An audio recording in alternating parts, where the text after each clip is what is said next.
રાહુલ ગાંધીની ભારત જોડો ન્યાય યાત્રા હવે ગુજરાતમાં પ્રવેશ કરશે। 7મી માર્ચના રોજ રાહુલ ગાંધી ગુજરાતમાં આવી રહ્યા છે અને તેને લઈને કોંગ્રેસે તો તડામાર તૈયારીઓ કરી નાખી છે। તૈયારીઓને આખરી ઓપ આપવામાં આવી રહ્યો છે, પરંતુ આ યાત્રા પણ આ વખતે ખૂબ જ ખાસ છે।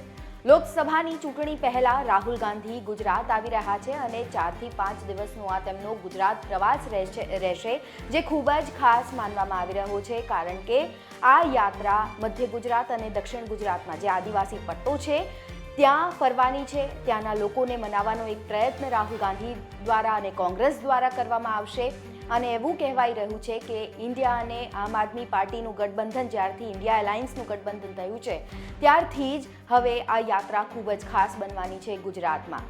લોકસભાની ચૂંટણીના સમીકરણો આ વખતે ખૂબ જ અલગ જોવા મળી રહ્યા છે અને એવામાં હવે તો જોવું એ ખૂબ જ રસપ્રદ રહેશે કે આ યાત્રાને લોકો કેટલું સપોર્ટ કરી રહ્યા છે, કેટલું સમર્થન મળી રહ્યું છે, જનપ્રતિસાદ મળી રહ્યું છે કે કેમ, કારણ કે આ યાત્રા જ્યારે ભરૂચમાં પહોંચે છે ત્યારે કેટલા લોકો આ યાત્રામાં જોડાય છે એ પણ અત્યારે સૌ કોઈના મોઢા પર ચર્ચાનો વિષય છે, કારણ કે અહીં આમ આદમી પાર્ટી ખૂબ જ એક્ટિવ મોડમાં જોવા મળી રહી છે। બીજી બાજુ મનસુખ વસાવાને પણ ઉમેદવાર તરીકે તેમના નામની ઘોષણા કરી દેવામાં આવી છે, એટલે આ વખતે ફાઇટ ટફ છે। જ્યારે બીજી બાજુ પંચમહાલ છે, ગોધરા વિસ્તાર છે, આ બધા વિસ્તારો પણ ખૂબ જ ખાસ માનવામાં આવી રહ્યા છે। ત્યારે રાહુલ ગાંધી શું સાચે ત્યાંની જનતાને, આદિવાસી જનતાને મનાવી શકે છે કે કેમ એ જોવું તો ખૂબ જ રસપ્રદ રહેશે, પરંતુ આ યાત્રા ક્યાં ક્યાં ફરવાની છે, કયા કયા જિલ્લાઓમાં જવાની છે, શું છે તેનો સંપૂર્ણ કાર્યક્રમ તે જાણીશું આ રિપોર્ટમાં। નમસ્કાર, આપ જોઈ રહ્યા છો ગુજરાત તક અને આપની સાથે હું છું સૌમ્યા। રાહુલ ગાંધી ગુજરાતમાં 445 કિલોમીટરની યાત્રા કરવાના છે। ગુજરાતમાં 5 દિવસની ન્યાય યાત્રા રહેશે। આ યાત્રા ગુજરાતના 7 જિલ્લામાંથી પસાર થશે। રાહુલ ગાંધી દેશમાં કુલ 6,713 કિલોમીટરની યાત્રા કરી ચૂક્યા છે। આ યાત્રામાં 100 લોકસભા બેઠકો આવરી લેશે। ગુજરાતમાં આદિવાસી પટ્ટામાં આ ભારત જોડો ન્યાય યાત્રા ફરવા જઈ રહી છે। મધ્ય ગુજરાત અને દક્ષિણ ગુજરાતના જિલ્લાઓ તેનું મુખ્ય ટાર્ગેટ છે। ત્યારે જાણીએ કે ભારત જોડો યાત્રાની ડે ટુ ડે માહિતી શું છે। આ યાત્રા 7 માર્ચે રાજસ્થાનના બાંસવાડાથી બપોરે 3 વાગે ગુજરાતના દાહોદ જિલ્લાના ઝાલોદ ખાતેથી પ્રવેશ કરશે। 3:30 વાગે ઝાલોદ ખાતે જાહેર સભાને સંબોધન કરશે। ન્યાય યાત્રા ઝાલોદથી નીકળી લીંબડી ખાતે પહોંચશે। લીંબડી ખાતે રાહુલ ગાંધી રાત્રિ રોકાણ કરશે। 8 માર્ચે સવારે 8 વાગે દાહોદ બસ સ્ટેશનથી સરદાર પટેલ સર્કલ સુધી આ પદયાત્રા કરવામાં આવશે।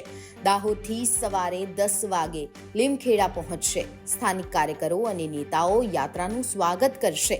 આંતરરાષ્ટ્રીય મહિલા દિવસ નિમિત્તે કાર્યક્રમ યોજાશે। ન્યાય યાત્રા સવારે 11 વાગે પીપલોદ પહોંચશે, જ્યાં યાત્રાનું સ્વાગત થશે। 11:30 વાગે પંચમહાલના ગોધરા ખાતે આ યાત્રા પહોંચશે। ગોધરા ખાતે યાત્રાનું સ્વાગત અને કોર્નર બેઠક યોજવામાં આવશે। બપોરના ભોજન બાદ 2 વાગે યાત્રા હાલોલ પહોંચશે। હાલોલ ખાતે પદયાત્રા, કોર્નર મીટિંગ અને સ્વાગતનું આયોજન કરાશે।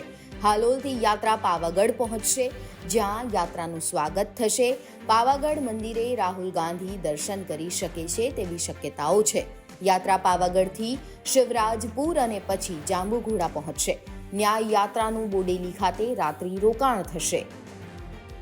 હવે વાત કરીએ 9મી માર્ચની। 9મી માર્ચે સવારે 8 વાગે બોડેલીથી નસવાડી આ યાત્રા પહોંચશે, જ્યાં સ્વાગત અને કોર્નર બેઠક યોજવામાં આવશે। નસવાડીથી રાજપીપળા ન્યાય યાત્રા પહોંચશે, જ્યાં સ્વાગત અને ભોજનનો પ્રોગ્રામ છે। રાજપીપળાથી કાલાઘોડા, જ્યાં બેંક ઓફ બરોડા સર્કલ ખાતે ન્યાય યાત્રાનું સ્વાગત કરાશે। બેંક ઓફ બરોડા સર્કલથી નેત્રંગ આ યાત્રા પહોંચશે, જ્યાં 2 કલાક કોર્નર બેઠક થશે। 10 તારીખે સવારે માંડવી ખાતે યાત્રાનું આગમન થશે। રાહુલ ગાંધી માંડવીથી બારડોલીના સ્વરાજ આશ્રમની પણ મુલાકાત લેશે। બારડોલી ખાતે સ્વાગત અને કોર્નર મીટિંગનું આયોજન થશે। આ યાત્રા બારડોલીથી બાજીપુરા અને બાજીપુરાથી વ્યારા પહોંચશે। વ્યારા ખાતે પદયાત્રા, સાંસ્કૃતિક કાર્યક્રમ અને કોર્નર બેઠક યોજાશે। આ યાત્રા વ્યારાથી સોનગઢ પહોંચશે, જ્યાં મહારાષ્ટ્ર કોંગ્રેસ સમિતિ પ્રમુખને ફ્લેગ આપશે। તો રાહુલ ગાંધીની ભારત જોડો ન્યાય યાત્રા પર આપના શું અભિપ્રાયો છે?